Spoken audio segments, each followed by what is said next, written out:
Untuk poin pertama, saya akan menjelaskan pengertian dari analisis laporan keuangan.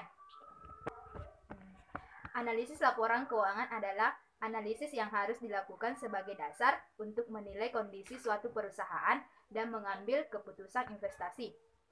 Di sini cara untuk melakukan analisis laporan yaitu salah satunya dengan menggunakan prosedur analisis laporan keuangan, yaitu dengan cara membandingkan pos-pos keuangan pada laporan saat ini dengan laporan pada periode sebelumnya.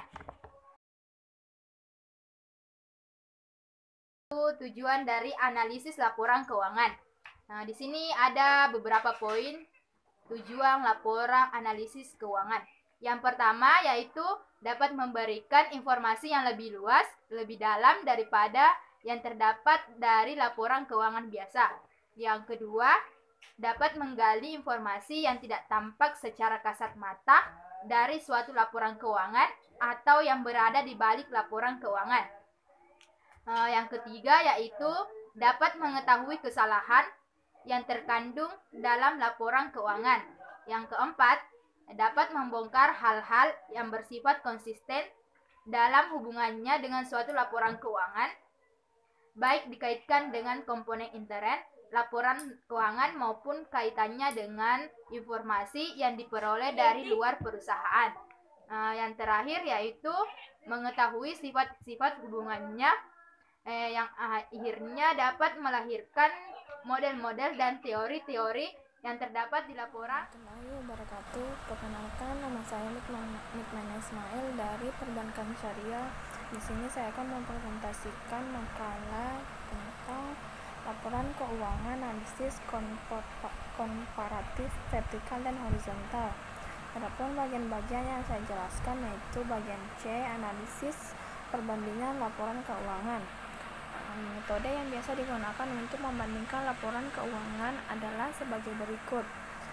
Bagian 1, analisis horizontal.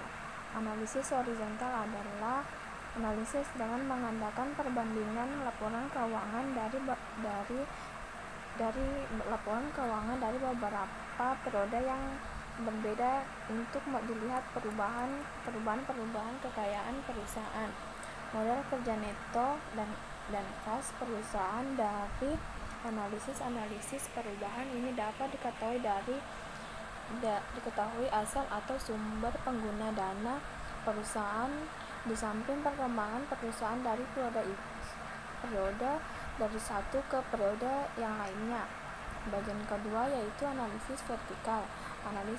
Analisis vertikal adalah analisis dengan mengandalkan perbandingan antara masing-masing pos dalam laporan keuangan periode berjalan dengan jumlah total atau hasil operasi pada periode itu.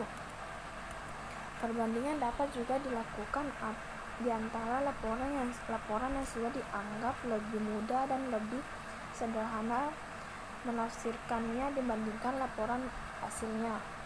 Dalam melakukan analisis laporan keuangan, teknik perbandingan ini juga dapat membandingkannya dengan angka-angka laporan keuangan tahun lalu. Angka laporan keuangan perusahaan sejenis, rasio rata-rata industri, dan rasio non-natif sebagai perbandingan. Bagian D yaitu perbedaan analisis horizontal dan vertikal. Pertama, analisis vertikal membandingkan pos yang satu dengan pos yang lain dalam suatu periode, sedangkan pada analisis horizontal membandingkan dengan pos yang sama pada periode yang berbeda. Kedua, total angka pos yang dibandingkan pada analisis vertikal bila dikumulatifkan sebesar 100%, sedangkan pada analisis horizontal periode perbandingan ditetapkan sebesar 100%, sehingga angka pada periode yang dibandingkan bisa di atas atau di bawah 100%.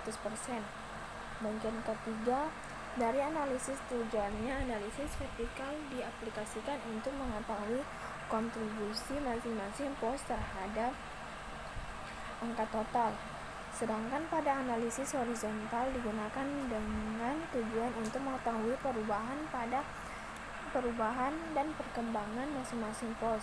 Oleh karena itu, Analisis horizontal sering juga disebut sebagai analisis tren. Assalamualaikum warahmatullahi wabarakatuh. Perkenalkan, nama saya Sirasti Sudirman.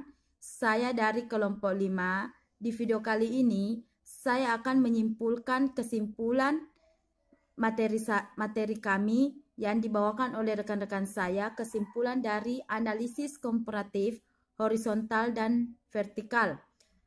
Kesimpulan dari analisis horizontal dilakukan dengan cara jumlah setiap akun laporan keuangan tahun berjalan dibandingkan dengan akun yang sama pada periode sebelumnya untuk mengetahui kenaikan atau penurunan yang terjadi pada akun tersebut.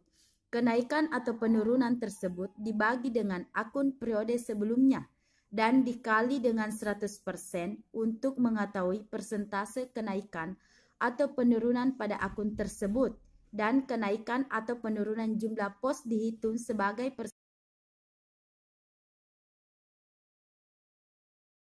kesimpulan dari analisis vertikal. Analisis vertikal menitik beratkan pada hubungan finansial antar pos-pos laporan keuangan satu periode. Dalam analisis vertikal terhadap neraca, masing-masing pos aktiva dinyatakan sebagai persen dari total aktiva.